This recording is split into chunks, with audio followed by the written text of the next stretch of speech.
So today we'll be discussing about the immune system. These are the topics that will be tackled later on. The introduction of the immune system. What is an immune system? It is a network of cells, tissues, and organs that defends the body. These are pathogens and tiny infection-causing organisms like bacteria, virus, parasite, and mold.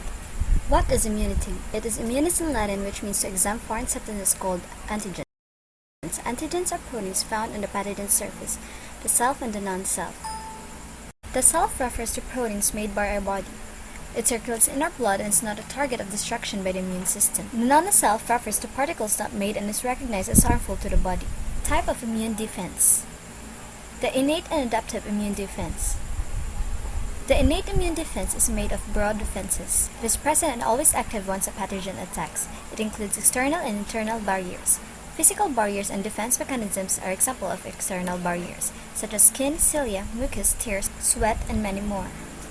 While internal barriers includes white blood cells. The immune system is non-specific, meaning anything that is foreign will be a target of the immune system. It is also activated by antigens. The adaptive immune defense takes time to develop and only relies on B and T cells, which are derived from the multipotent hematopoietic stem cells. It recognizes and remembers previous encounters of pathogen.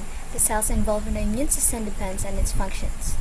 The neutrophil, a type of white blood cell that transmutates and eliminates foreign substances, which comprises 50% of all white blood cells. It was seen in the first, second, and third video presented. The monocyte is a migratory cell that takes part in a biological defense and comprises 7% of all white blood cells. Monocytes that circulates outside the blood vessels become macrophages. It captures and kills antigens and fight antigen and immunity information. It also acts as cleaner of dead cells and bacteria seen on video 2 and 3. There are also other cells such as the basophil and mast cells, which provokes inflammation and attracts white blood cells. Eosinophil, it secretes substances that destroys parasites, and a natural killer that destroys cancerous or virus-infected cells. The adaptive immune system is composed of two cells. First is the B cell. It is an antibody-producing cell that fights antigens. It derives from the bone marrow and produces antibodies, which involves two responses. Primary and secondary response. The primary response occurs in the first antigen encounter, wherein the B cells, with the help of the T cells, produce high-affinity and antigen-specific antibodies. The secondary response is observed in the next encounter with the same antigen, which activates generated memory cells. The next cell is the T cell. It produces antibody that fights antigens, and it develops in the thymus gland. The T cell is divided into two, the active and passive immunity. The active immunity produces antibodies against a particular infectious agent and arises naturally when exposed to pathogens. The passive immunity is produced by a transfer of antibodies from one person to another. The active cells of the adaptive immunity system includes the killer and helper T cell, which was seen in all videos presented. The killer T cell determines, binds, and kills antigens. It mobilizes under orders from the helper T cells. The helper T cells is equipped to attack antigens again and activate cytotoxic T cells, macrophages, and B cells.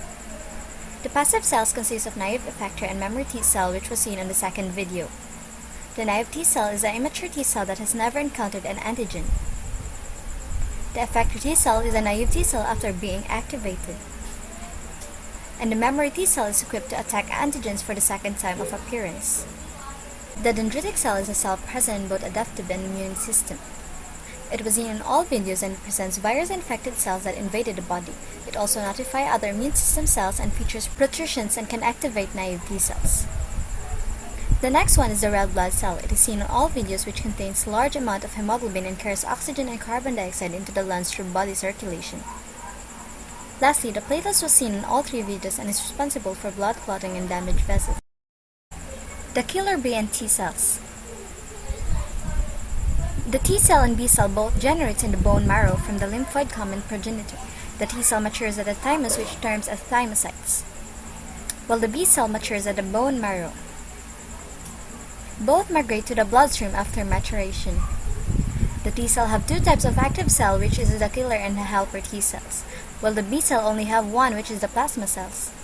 The T cell activates T cells present antigen receptor but does not secrete antibodies, while in the B cell activated B cell secretes antibodies. The process of adaptive immunity development. First, the monocyte eat pathogens. Second, it reveals part of the antigen surface. Third, the receptor in the helper T cell identifies the antigen. Fourth, the helper T cells divides and triggers signals. Fifth, killer T cells activates and attacks specific pathogens. 6. B cells are activated and produces antibodies. Lastly, memory cells are produced in case of future infection attacks. So that's all for today. Bye!